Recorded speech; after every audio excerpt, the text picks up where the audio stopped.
Halo semua, kembali lagi di Teknosias bareng saya Fadil dan ini adalah Asus ROG G751JY. Apakah laptop dari tahun 2015 ini masih worth it?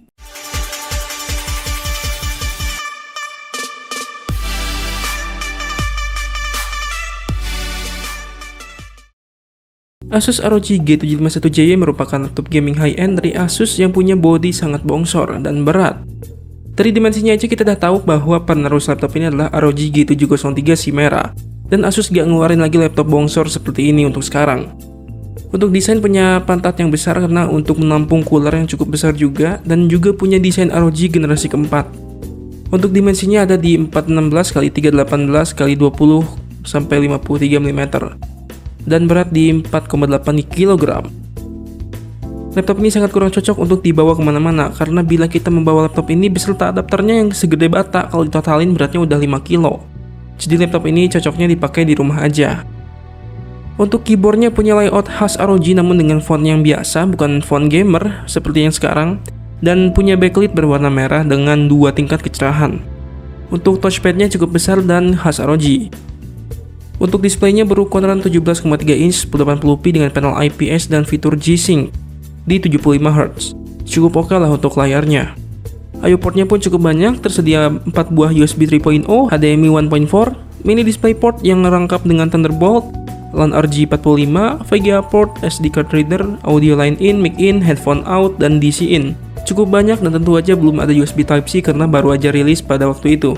Untuk spesifikasinya menggunakan prosesor Intel Core i7 4860HQ, memori RAM 8GB DDR3, single channel, GPU Nvidia GTX 980M 4GB, SSD SATA 240GB, HDD 1TB, dan Wi-Fi AEC.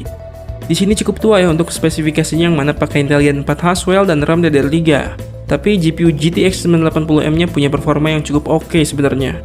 Opsi upgrade di sini cukup luas yaitu RAM DDR3 memiliki 4 buah slot di atas 2 dan di bawah 2. Satu slot M.2 PCIe hybrid dengan bay SATA 2,5 inch dan 2 bay SATA 2,5 inch untuk hard disk. Bisa juga mengorbankan DVD writer. Nah untuk performance, kita benchmark CPU dengan Cinebench R15 dan dapetin skor yang masih cukup oke dengan harga yang didapatkan.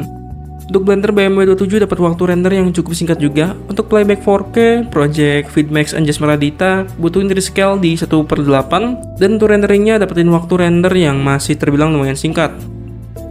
Untuk benchmark sintetis kita coba 3D Mark V Strike dan skor yang didapatkan di sini mirip-mirip dengan adiknya GTX 1060. Jadi masih lumayan oke walaupun lebih boros, daya dan panas.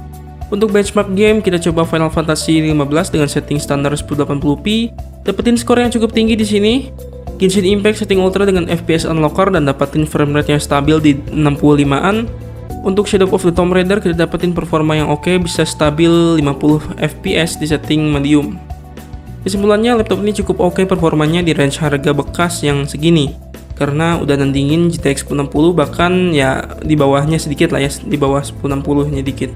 Namun kekurangan terbesar dari laptop ini adalah bodi dan dimensinya yang cukup besar dan sangat tebal.